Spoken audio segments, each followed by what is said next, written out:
年快乐, everyone. Welcome to China EVs and More, where my co-host, Lei Xing, and I will go over the week's most important and interesting news coming out of the global EV, AV, and mobility sectors. It is, in the US anyways, Lunar New Year Eve. It's already New Year in Asia, so a lot of our friends are already celebrating, spending time with their families, so very happy for them. A lot of times it's the only time of year that they all get together. So if you're wondering, it's the most important holiday of the year for many countries in Asia.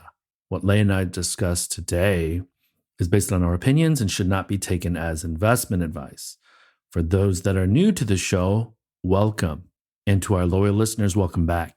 We ask that you help us please help us get the word out about this podcast to other enthusiasts. And of course, tune in again next week. And we'd actually like a lot more participation. So if anyone has any questions or comments, you can post them in the DM or whatever, or just raise your hand. We'll get to you after the 40-minute mark. My name is Tu Li, and I am the managing director at Sino Auto Insights, a global management consultancy that helps organizations bring innovative and tech-focused products and services to the transportation and mobility sectors. I write a free weekly newsletter that we pull many of our discussion topics from. You can sign up for it at sinoautoinsights.com, which of course I encourage you all to do. Lei, Happy New Year. Can you please introduce yourself? Good morning. 过年好,新年快乐. Let me add this. Sorry to interrupt, but in Vietnamese you say Chúc mừng năm mới. So Chúc mừng năm mới. That's close. Right? It's close. Your Vietnamese is better than my Chinese. How's that? Good morning. Your co-host Lei Xing, former chief editor of China Auto Review, and this is episode number 153, the last day of the Year of the Rabbit and the last episode in the Year of the Rabbit. History, a little bit of history. We started this podcast in the Year of the Ox, and then we went through Year of the Tiger, Year of the 鼠牛虎兔, Year of the Rabbit, and now we're going into the Year of the Dragon. We're our fourth year? Wow. Fourth year already. So time flies.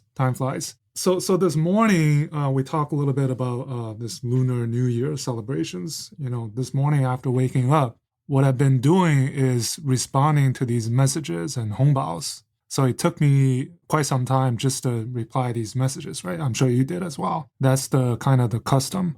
By the way, what animal are you? Do you know? I'm a tiger. You are a tiger. I am a tiger. Okay. So you already been through your 本命年, which is, I don't even know the English for it, but for those that are wondering, there's a 12-year cycle, and Lei was just going through it in Chinese in his head, and so every 12 years it repeats itself. There's a new animal for each year up through the 12 years, and this year happens to be the dragon. Yes, so I'm a snake, which means next year, and for those who know the years, you can guess how old I am, but next year would be my year, the so-called 本命年, which is your zodiac. And last year, rabbit was my daughter's, so her first. And the interesting thing about dragon is it's the only mystical animal in the 12 zodiacs. It's supposed to mean, it's mystical. It's supposed to mean power and strength. Fiery, right? And which means if we talk about the market, the EV market, or let's say the economy in general, people are looking forward to what this may bring because we have this new greeting called 龙行达达, which means a bunch of dragons flying to the future or flying. And it's supposed to mean bright future. And that Da is a character made of 3 dragons. And it's becoming a big greeting this year. So that's part of the this whole cultural thing going on. And have you? By the way, do your kids get hongbaos? They do. And they do, right? Yeah, so my wife had them last night before they went to bed send messages to grandma and some of our old IE. And she, this week or last week, she put, those signs up, those red signs with all the sayings and stuff like that. Some of them I can't read. Yeah, on the door. I think, but I think for us, it's very important to keep these traditions. I never thought that much of them when I was a kid, but so yeah, same here. So my wife prepared dough last night to make buns and red bean paste buns, dough. And then we're having dumplings later tonight. But you don't fry them, right? No, they're boiled only, right? We do. Okay. Well, there's two methods. And then, we're here in the U.S., so it's just another Friday. My daughter has a piano recital this evening. And then my my nephew, he has a hockey tournament. So we're not going to be able to have dinner until like late at night, which the custom anyway is to have dumplings right around midnight. So that's what we're going to do. And then a big feast, I guess, tomorrow for the family. My parents got back. They're my dad is... He's in Shenzhen. He's opened up that golf museum I told you about. Yep. And which is something I should tell you offline that, if you plan for the April Beijing auto trip, the Volvo China Open is in Shenzhen in the May holidays. You want to stick around, you're welcome.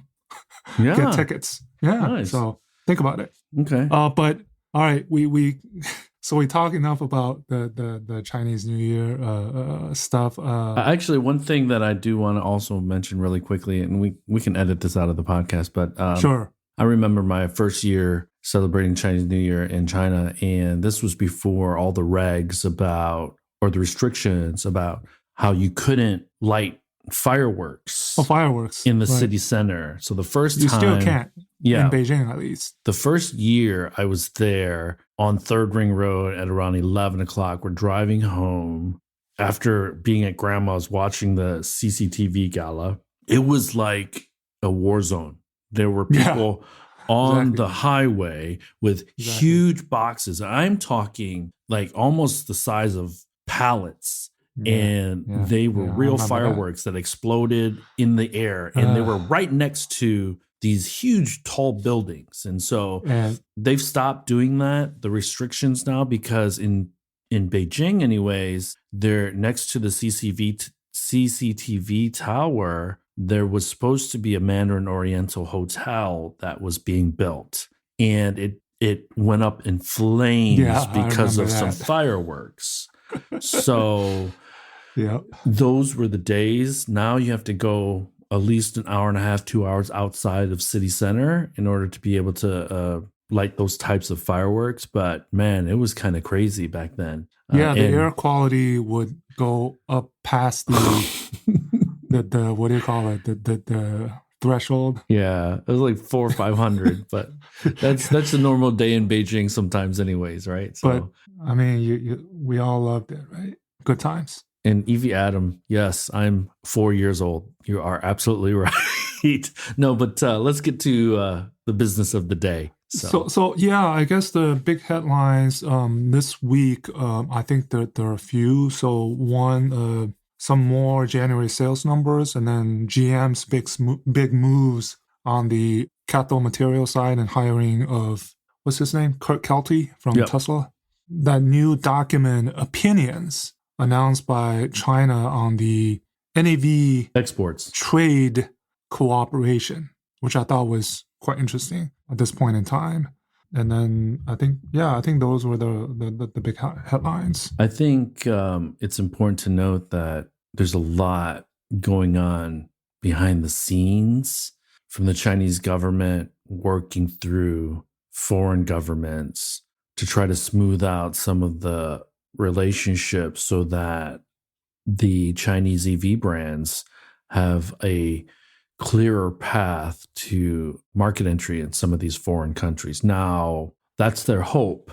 And this document that you're referring to, I think, formalizes that. So to be clear, the wording of the document is very important because the title of it at the end, it says 意见. 意见 means opinions. Yes. So it's not something that's going into enforcement anytime soon because it is what it is, opinions. But I think, again, we've mentioned this before on the show that anytime you have 9 ministries and commissions, and at the very top it said, approved by the state council, it's pretty big. And second, it's a big message because now that we're seeing China autos and EVs going into overseas and China becoming a big exporter, I think these things that were mentioned in the opinions, things like IP protection, data protection, environmental protection, I think they're trying to elevate this awareness. Was there 9? I think there was 9. Yeah, 9 ministries and commissions. No, but what was there was like 6 priorities or 9 priorities, kind of outlining each one of those. I think there's like 6 categories, and then within each, there's a lot of different, aspect of doing business overseas. The other thing to point out, Lei, is that if you look at each of these categories, it's almost a line by line addressing of concerns that the EU has called out or the United States has called out. And so they're directly addressing and saying we're all in alignment, at least domestically, as to how the playing field should be set for our companies to enter your markets. Yeah, so it's a message. And then there's another document that I didn't tweet about. It was about Chinese used vehicle export. I think these two are kind of related, but I think it's the first time that I've seen this on used vehicles because I remember China does not export used vehicles. Not officially. No, not officially, right. They do, but not officially. But I think when you get to a certain size and it makes me think, because of the domestic economic headwind, that these things are becoming, and the globalization anyways, that they're becoming more important as when we talk about China's auto market, right? We talk about that transition from being a domestic-led to an export-led, maybe. One thing that allow me to piggyback off of that used car thing, Lei, because like your opinion, we were DMing with a mutual friend of ours, and I'd mentioned that I'm in a WeChat group, and one of the people in that group bought a used 911 Turbo S Cabriolet, which in years past, during the boom years, would have been 2x the cost or the price of in Europe or the United States. And you had to pay extra, most likely. Yes. And now, for those that do know, it's a 992 Turbo S Cabriolet. So it's very rare, number one. And it's even, if you can believe this, it's very, very rare in China. So he got a million RMB discount or close to it. So now those used car prices, because Porsches are like gold in China, and the limited editions always sell for much more than retail or MSRP. And so we're going to start seeing used cars, at least on the premium end, really compete against new cars now for sales.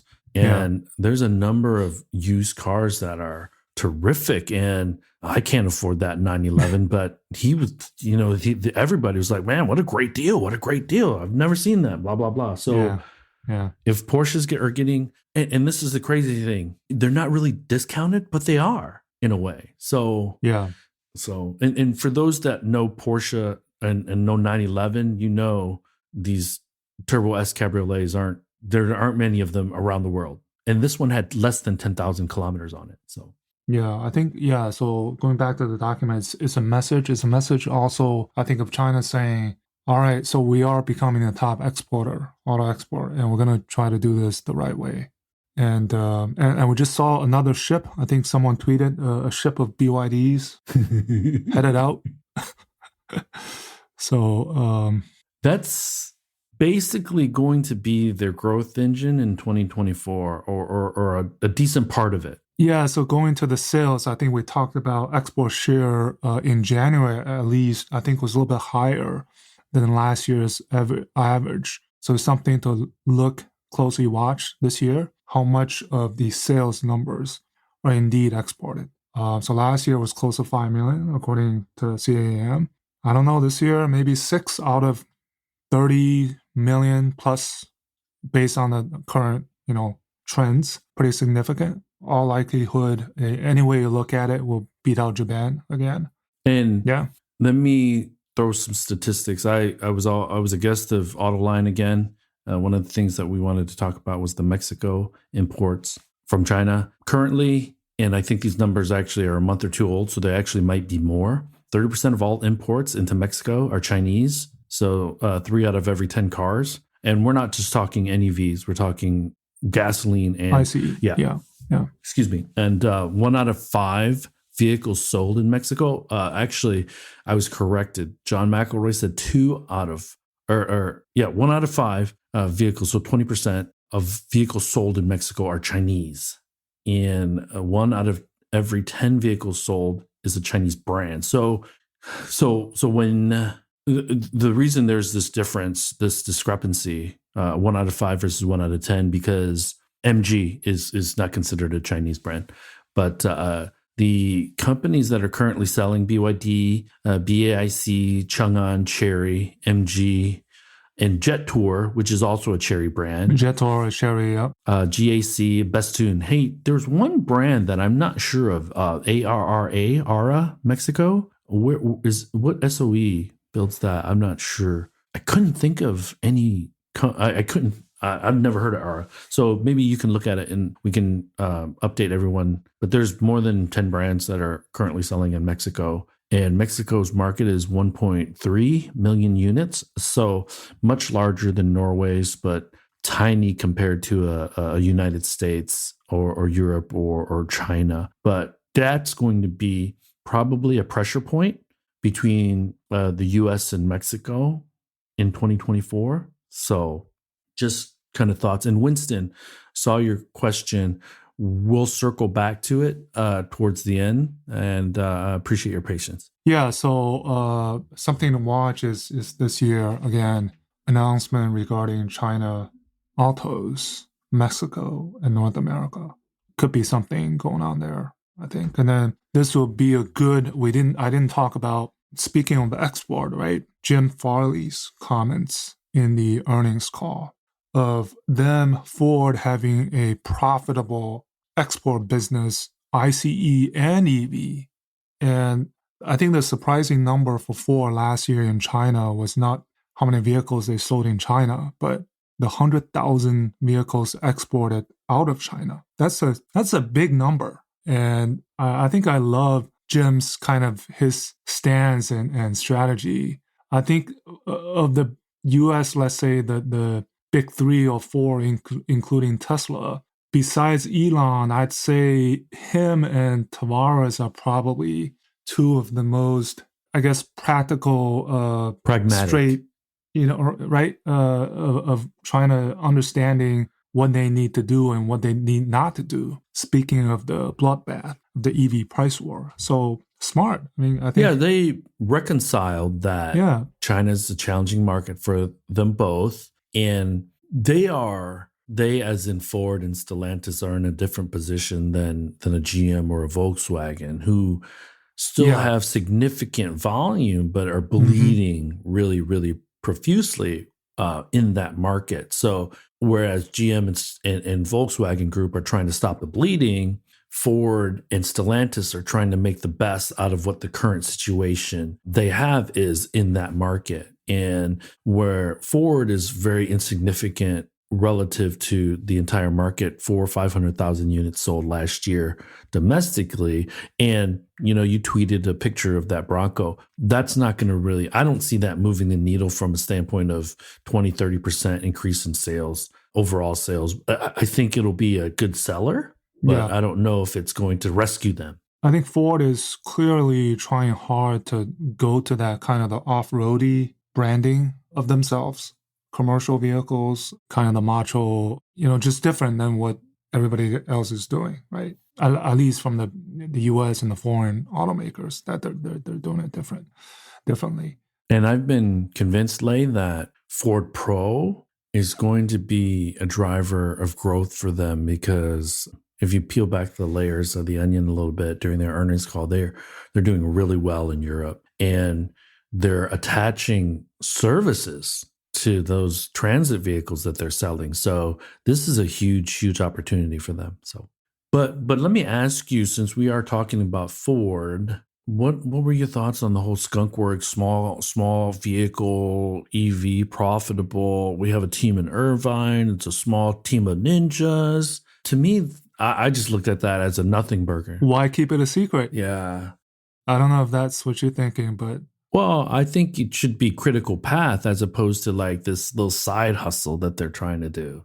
I question whether or not. So I get it, and I'm kind of being rhetorical. I just wanted your opinion, but maybe that wasn't possible in Dearborn for a small team to really just carve out in fast moving fashion a platform that they feel is going to be profitable. There's still a ton of questions about it, and if it's basically the same strategy as Tesla, then they're not really being that innovative. But more questions than answers. But yeah, so the cynic in me says, okay, you got out of the small car business because you couldn't convince American consumers you could build one that created value like a Toyota or a Honda or a Nissan. So the Focus was an awesome product back in the days, I think, in China and globally. But it's too bad that... No, but the U.S. Focus was kind of crap. The Focus in the UK was great because we didn't get the same ones. Yeah, but Focus, I think Focus in part defined Ford in China in the early days. Yes. Their success was built on the Focus. And it was a young demographic that was really attracted to it. Yeah. But let's see, what they get out of this, I guess, third gen platform. What do you want to talk about next? Just I guess the GM's big deal with LG Chem. I've 19 never billion? seen 19 billion, right? 25 trillion won. It sounds big, and it is big. Like any way you look at it, and the key word in there, guess what?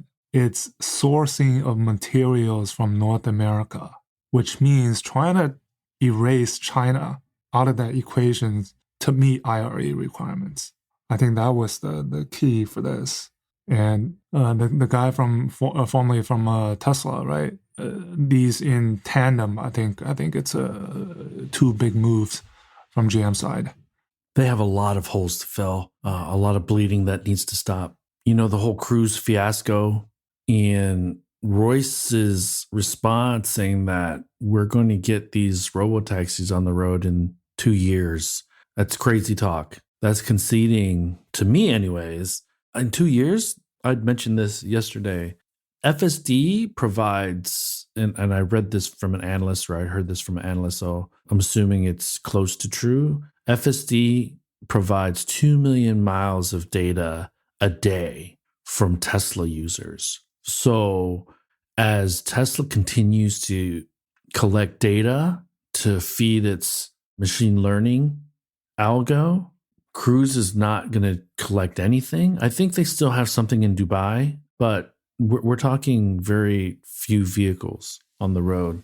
And this doesn't even talk about China Autonomous Vehicle or AV Inc. But I don't believe that we will see that many Chinese autonomous vehicles in the United States. And we will definitely not see American autonomous vehicles in China. So I don't know how relevant that global competition is unless we're talking about carving up the Middle East and Europe. That's the whole thing going back to that document, right? The opinions, IP protection, data protection, not only EVs, but obviously AVs as well. So, yeah, I just feel this year could be pretty challenging from a diplomacy standpoint between the United States and China, because it's an election year.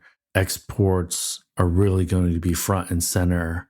And there's this code that they need to crack, the U.S. government and the U.S. 3 and the rest of the OEMs in the United States that are zeroing out, and I'm exaggerating, zeroing out their forecast for EVs over the next few years is not helping, because I think the Biden administration did the right thing, created this Inflation Reduction Act. Now, if Trump comes in and guts it, we're at zero. But and you know this, Lei, it was never going to be this smooth transition, and so we all expect this stuff of this lumpiness, this fits and starts, but the momentum needs to keep pushing forward if there's going to be EV adoption and a healthy GM, a healthy Ford, a healthy Stellantis in 2030.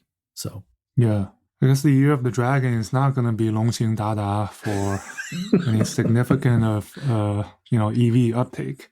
At least not here in the US, maybe the way it looks, and maybe even in China, right? We talk about 龙行达达, but in China, like I predicted, I made my first, I always at the beginning of the year, last year I said more than 9 million.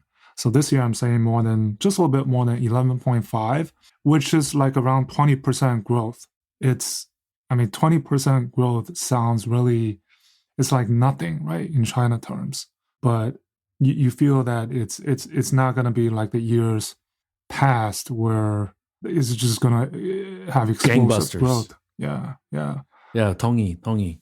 But I do think that the herd will thin out. You had kind of mentioned this last week, that the Hongchers, the WMs will completely disappear from the market. Now, the question is, which one of these struggling EV brands has any real IP to save or to acquire? HiPhi, there was that statistic last week that was pushed on Twitter about HiPhi being tested among 50 other EVs or something like that, and it having the longest range. Yeah, that was the Norway. Was it in Norway? Did they do this annual winter range testing, right? Yeah. So that implies to me that HiPhi at least potentially has some engineering IP, that they know what they're doing. So is that worth acquiring? Is HiPhi a viable brand that maybe one of the legacy OEMs can bring into the fold and extract that IP and inject it into their vehicles or their product portfolio? These are all questions, legitimate questions, that I think if the foreign legacy leadership is not really kicking the tires in some of these opportunities, they're not doing their job. So I don't know whether HiPhi is going to survive. It doesn't seem likely, not in this difficult high interest rate environment. I don't know if there's an appetite to fund a company like HiPhi anymore, but it's a ripe opportunity. They've built cars, they're on the road, so it's not like, okay, there's a potential here. No, they've proven out their business model, and I think they just ran out of money. Yeah, HiPhi is when they formed, I call it the GM gang, right? Because Phil Mortar was there, Ding Lei was former Shanghai GM president, a bunch of other people, and they're now producing at a plant, excuse me, that was acquired from Yueda Kia in Yancheng. Yep, and that's one of the dimensions that we should discuss really quickly, Lei, is that when you have your own factory, it really, really completely changes the economics of your company. And there's a lot, when you're doing well, owning your own factory has a lot of benefits. But when you don't have any money or any capital, it really weighs you down. So there's good and bad with that stuff. One thing that I did want your opinion on, and there's a couple questions, so we can get to them in a few minutes, was HiPhi being added to that list, Lei.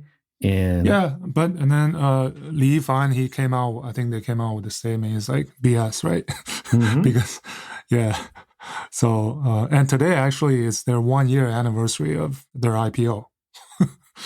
I don't think their stock has been doing that well, but these are the things, again, going back to that IP data, the scrutiny that they're continuing to face. And that's actually one of the questions. So let's just talk about it. There's a Bloomberg article about Chinese EVs and what they're going to do with the data that the Biden administration is very concerned about. So I think they're trying to point to many different things that could create risk. And whether it's legitimate or not, they're pointing to these things. And again, we're in election year. It's popular on the left and right to kind of bash, and in Europe too, not just the United States. So it is going to be very difficult for any Chinese company that collects data in any significant way to convince, at least in 2024. I think in 25 and beyond, we'll get to a more homeostasis as how they can operate in the United States. But Yeah, once things settle down. yeah, I just don't know if there would be any agreement or settlement in 2024 as to how they can work together. So Yeah. anything else? I guess no. It's Let me pretty see. much. So BYD was outsold in January by Volkswagen. Geely? Yeah. So Well, total, right? But Yeah. BYD, they're all NEVs, right? So yeah, how do you yeah, look at it? yeah. So I had to qualify that too. So again, January, I mean, it's right. We don't. I say it's a reset, right? You start that a year fresh, and you go from there. You're supposed to go up as the year goes along. So it's something to watch. But clearly, if you look at the trends over the last 5-6 years or so, it's no longer growing at the pace. If you look at the bar charts that sometimes I tweet about, that it's clearly slowing down. And the slowdown is going to cause customer acquisition costs to increase. And so working against the price war, because come March, April, we're going to see more price cuts. And so with higher customer acquisition costs and lower chance of profitability due to price cuts, it's really, really going to force some of the weaker players to either wave the white flag or try to find partnerships or some sort of injection of capital in order to stay alive. And so look for potentially more Xpeng, Volkswagen, Stellantis, Leapmotor types of investments, maybe? Sure. They're not the first, not going to be the last. Actually, one thing that I wanted to also ask you, because you have a opinion about this. You know these guys, Stellantis and Renault. Does that make sense? I don't know what makes sense anymore.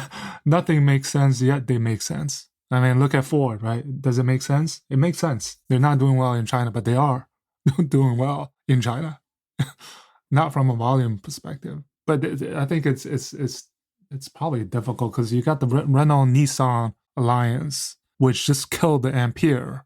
Renault's in a lot of trouble. Yeah.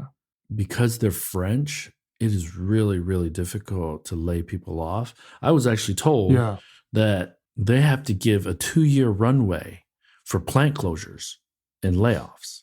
French law says that. I could be wrong. And if anyone lives in France that's listening, please correct me if I'm wrong.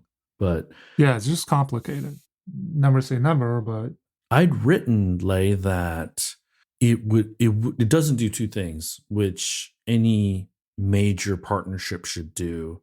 It doesn't address their lack of product in the short term in the China market or an EV sector, and it doesn't really help them, either of them, in China. So, because Stellantis has already built a strategy out, we're gonna tie our success to Leapmotor. Renault is still kind of sort of out there on its own with virtually zero sales in the China market. So it just makes, and adding those two big companies together with 13, 14, 15 brands between them, oh man, I actually think it would slow decision-making down. Yeah, there's probably going to be a lot of overlap products-wise as well. Small cars, European. So here's a question for you, Lei, and this is where I don't get too much into it because this is more very, very Chinese research. I have a question. What is the current EV inventory in China, and what is the inventory number normally? And I'm assuming it's like 30, 40 days, how they calculate that. Why does it seem like exports are so vital to the success of China short term? if you have an answer for that first question, I can take on that second one. Yeah, I'm sure you're the expert on the second question. I'm sure the first question, you just do the simple math of there's several institutions that report numbers. So CAM, CPCA, the Statistics Bureau, and the Ministry of Public Security. I think we talked about this, that the numbers domestically registered NEV sales, I think was like 7.5 million.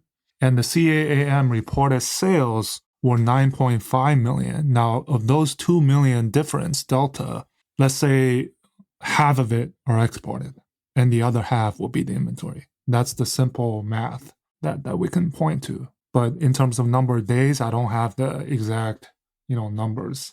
But that gives you a sense, right? The way the numbers are reported, we always put a grain of salt because they're different. They mean different things depending on the organization that reports it. But let's say 1 million roughly in the inventory will be my rough guesstimate. And remember that about 1.5 million NEVs were exported last year. Yeah, that's officially reported by I think CAM, and then the rest of it just in transit or in inventory, and then the export, you can take up the export. Yeah. So to answer, why does it seem like exports are so vital? So when the domestic market is going gangbusters, even the struggling companies can sell product because the pie is growing and it's growing pretty quickly. When the market slows down, and we have to remember that each of these automakers either have a contract manufacturer or own their own factory, like HiPhi. And if you're paying for a house that you're not using, then you're potentially or not generating revenue off of, then it creates a lot of pressure from a balance sheet standpoint. And we also have to remember there are factory workers involved, there are suppliers up and down the supply chain involved. And a lot of times you still have to pay those factory workers or you lay them off. And if you lay them off, it's not some willy-nilly thing because you might not be able to hire them back if and when your demand increases. And so to put it simply,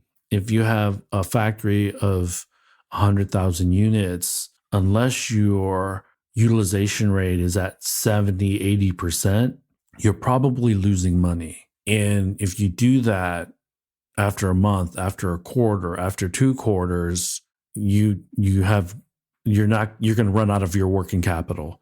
And so effectively, the most important thing for automakers is scale. But when demand slows down, that scale, if you have a lot of it, creates, it becomes a weight. And so that's why the pressure is going to be so high if the China market is weak, because that volume needs to go somewhere. Otherwise, you're closing factories and you're in a situation like HiPhi.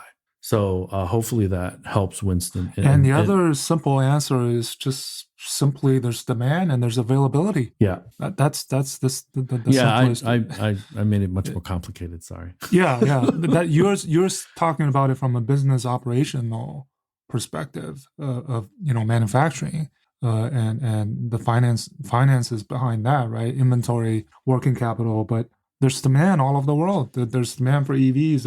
And China has the availability and the quality to supply these on top of the business aspect of it that you just talked about.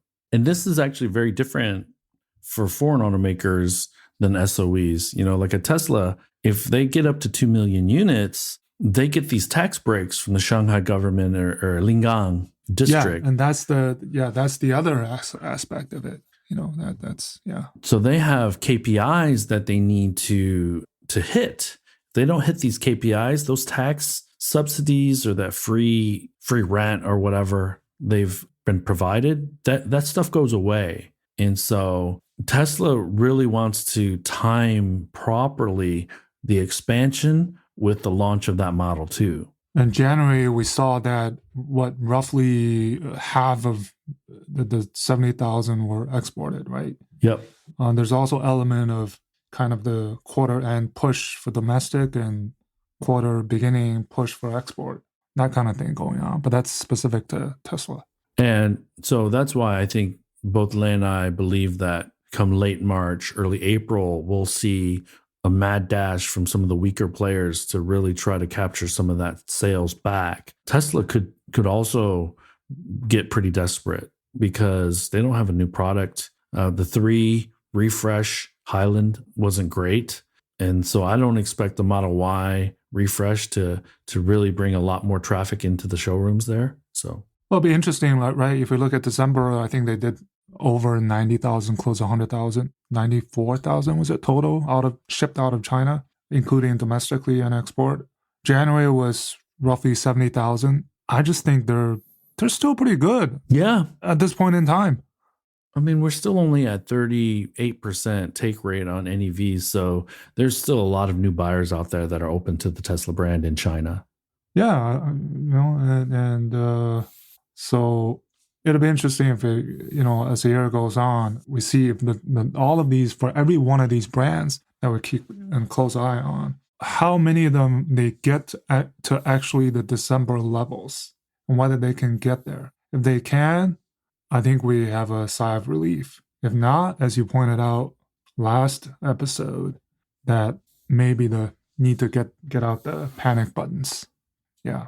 Hey, so Jeffrey had posted any thoughts on the Bloomberg article about new possible block of Chinese EV. I think I've answered that, Jeffrey, and that would be extreme to me that they would create a separate brand for the U.S. market.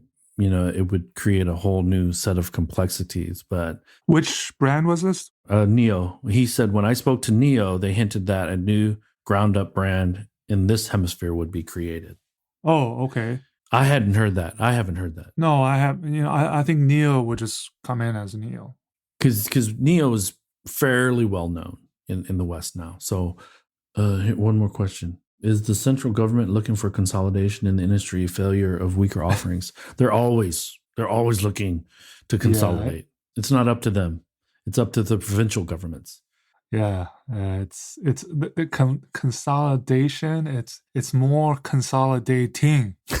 It's always been ongoing process. You always talk about it, but it's not as easy as today. We just shut down a company and let the assets go, and right. It involves too many interests. Let's just say that. And the incentives at the central government level versus the provincial level, they aren't aligned. Right, and then we talk about the startups versus SOEs that you stressed earlier, how they're treated. To put it very simply, if Lei is the mayor of Shanghai and he wants to go to higher levels of government, he needs to show that he's generating revenues out of Shanghai. He needs to show that he's creating jobs. And so the last thing you would want to do, or last thing that Lei would want to do as the mayor, is shut down a factory in Shanghai. So even if the central government wants consolidation, which they always do, because there's that threat of overcapacity, and in the ICE sector or in the ICE side, there's definitely overcapacity. And then on top of that, all these companies want to create new factories as opposed to rehab existing factories. So there's that dimension too. But so there's this misaligned incentives for consolidating and shutting down poor performing EV brands. Yeah. Now we've kind of reached a plateau because we went from 1.5, 3.5, 6.5 to 8.5, 9. Yeah. So we're never going to get to 50% growth or 100% or 80% or 70%. If we track at 20%, I think that's a pretty good number because the base or the denominator is much, much larger now. The one thing that I think is important to note is that smart people, smarter than me, think that the challenging economy is not there's not some quick fix for it. I don't know what you're hearing, but that's what I believe. Yeah, no. The other thing I was gonna answer the question was so the weaker players that we're already seeing that happen. So let's say another example would be like a HiCan from the GAC group of brands. not doing well. Not HiPhi Taycan, is not- but Hican. Hican, not Taycan, but well, Well, 差不多, 差不多. yeah. HiPhi, right? We talk about HiPhi. There's a bunch of these brands that are newly launched during the pandemic. Not some of them are not doing that well. So what you may see is just simply the disappearance of these brands because these companies and groups, they have other brands that may be doing relatively well. So you see these brands come and go, and that's fine, I think.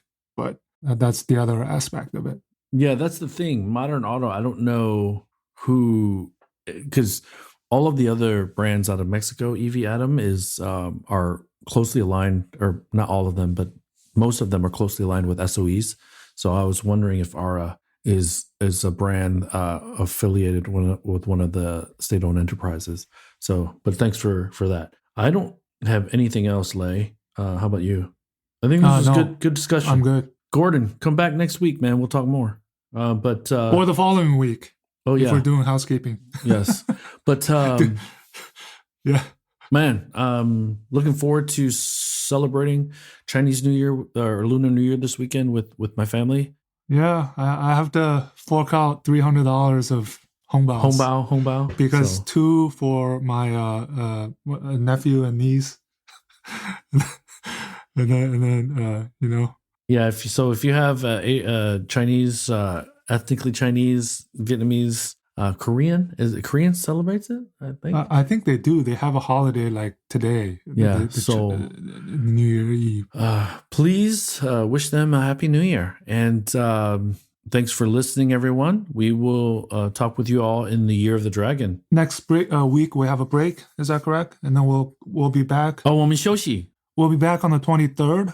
That'll be our first episode of the Year of the Dragon. Okay, so we're like a Chinese restaurant. The only time we close is Chinese New Year, and then we're open. It's crazy, man. It's weekly in and weekly out.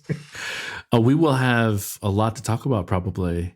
Maybe not on the China side, but Western world side. So sure, we'll keep watch. Yeah. Oh, okay, yeah. Modern Auto is manufactured by BAW. So cool. Thanks, Ben. Thanks for the research. Cool, everyone. Good morning, good afternoon, good evening. We will talk with you all in about 2 weeks. All right. Same here. Bye-bye. 过年好，新年快乐. That brings us to the end of this week's show. Lei and I thank you for tuning in. My name is Tu Lee, and you can find me on Twitter at Sino Auto Insight. That's SinoAutoInsight. You can find Lei on Twitter at LeiXing77. That's LEIXING77. If you wouldn't mind rating and or reviewing us on Apple Podcasts, Spotify, or wherever you grab your podcast from, we'd appreciate that as well. Even better, if you enjoy this show, please tell your friends about it. Please join us again next week as we track down all the latest news on China, EVs, and more.